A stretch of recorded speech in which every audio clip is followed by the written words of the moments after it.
அனைவருக்குமே வணக்கம். சற்று முன் கிடைத்திருக்கக்கூடிய ஒரு மிக மிக முக்கியமான செய்தி ஒன்று வெளியாகி உள்ளது. சற்று முன் திமுக மீது வழக்கு பதிவு செய்த சீமான் வெற்றி செல்லாது, தேர்தல் ஆணையம் அதிரடி அறிவிப்பு, இது மாதிரி வந்து பார்த்தீங்கன்னா செய்திகள் வந்து வெளியாயிருக்கு. ஸோ நேற்று திமுக வந்து ஈரோடு கிழக்கு இடைத்தேர்தல் வந்து நடைபெற்றது இல்லையா? ஸோ இதில் வந்து பார்த்தீங்கன்னா திமுக வெற்றி பெற்றது. இந்த வெற்றி செல்லாது என வந்து பார்த்தீங்கன்னா தேர்தல் ஆணையம் அறிவிப்பு கொடுத்துருக்காங்க. எதனால் கொடுத்துருக்காங்க அப்படின்னு வந்து பார்த்தீங்கன்னா, இப்போ சீமான் அவர்கள் வந்து திமுக அரசு மீதே வந்து வழக்கு பதிவு செய்திருக்கக்கூடிய நிலையில் தான் பார்த்தீங்கன்னா அதிரடியாக எந்த வழக்கின் அடிப்படையில் திமுக வெற்றி செல்லாது, ஒரு ஓட்டுக்கு ரூபாய் 5,000 விதமாக வழங்கியிருக்காங்க அப்படின்ற மாதிரி மெகா ஊழல் வந்து செஞ்சுருக்காங்க. இந்த பணங்கள் அனைத்துமே உங்களுக்கு எங்கேருந்து வந்திருக்கு? திமுகவுடைய தலைமையகம் 500 கோடிக்கு மேலே வந்து பார்த்தீங்கன்னா இடைத்தேர்தலில் செலவு பண்ணியிருக்காங்க அப்படின்ற மாதிரி இப்போ வழக்கு தொடர்ந்துருக்கக்கூடிய நிலையில் தான் பார்த்தீங்கன்னா அனைவருக்குமே தெரிஞ்சது தான், அவங்க வந்து பணம் கொடுத்து தான் ஜெயித்திருக்காங்க அப்படின்றத.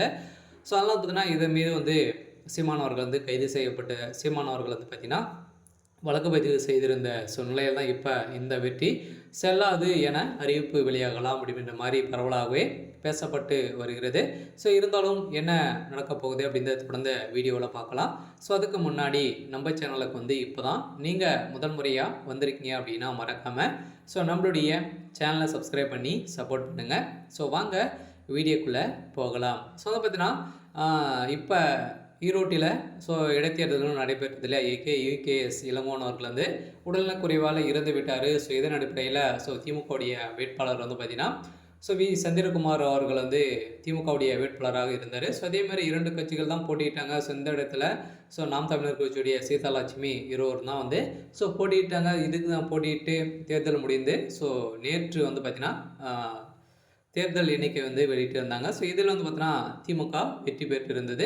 இந்த வெற்றி செல்லாது என திமுக மீதே வந்து பார்த்தீங்கன்னா வழக்கு பதிவு செய்திருக்கக்கூடிய நிலையில் ஒரு ஓட்டுக்கு 5,000 ரூபாய் வந்து விதமாக வந்து பார்த்தீங்கன்னா தகுந்த ஆதாரத்தோடு வழக்கு பதிவு செய்த சீமான் அவர்களுக்கு தான் இப்போ அதிரடியாக வந்து பார்த்தீங்கன்னா இந்த தேர்தல் வந்து செல்லாது அப்படின்ற மாதிரி மீண்டும் இந்த தேர்தல் நிறுத்தி வைக்கணும் ஒட்டுமொத்தமாக வருகின்ற 2026 தேர்தல் நடைபெறும் அப்படின்ற மாதிரி தான் இப்போ தேர்தல் ஆணையம் அறிவிப்பு கொடுக்க போகிறதாக ஒரு செய்தி வெளியாயிருக்கு. அதெல்லாம் வந்து பார்த்திங்கன்னா அதிரடியாக திமுக ஒரு மிகப்பெரிய அதிர்ச்சியில் தான் வந்து இருக்காங்க. இருந்தாலும் வெற்றி பெற்றிருந்தாலும் இது வந்து தோல்விக்கான அறிகுறி தான் அப்படின்ற மாதிரி எதிர்கட்சி தலைவர்கள் அனைவருமே விமர்சனங்கள் வந்து எழுந்திருக்கக்கூடிய நிலையில் தான் பார்த்தீங்கன்னா இப்போ அவங்களுடைய சொந்த கல்லூரியிலே வந்து பார்த்தீங்கன்னா அவங்க வந்து நடத்திய அந்த வாக்கு எண்ணிக்கை தான் வந்து பார்த்தீங்கன்னா அவங்க நிறைய கள்ள ஓட்டுலேருந்து செலுத்தியும் இது மாதிரி வந்து நிறைய ஃப்ராடுவேர்களை வந்து செய்திருக்காங்க அப்படின்ற மாதிரி இப்போ தொடரப்பட்ட வழக்கில் தான் எந்த தீர்ப்பு வழங்கியிருக்காங்க.